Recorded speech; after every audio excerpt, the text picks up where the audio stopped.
rigenerazione spazi urbani, ovvero suggerimenti per un quartiere vivibile.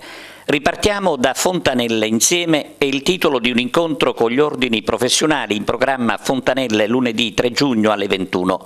Interverranno il capo del Genio Civile di Agrigento Rino Lamendola, i presidenti dell'Ordine degli Architetti Alfonso Cimino e degli Ingegneri Alberto Avenia, Giussi Facciponte, presidente dell'Associazione Culturale Cufu, Gioele Farrugia, presidente dell'Associazione Non Sostare, Luisa Tuttolomondo, sociologa.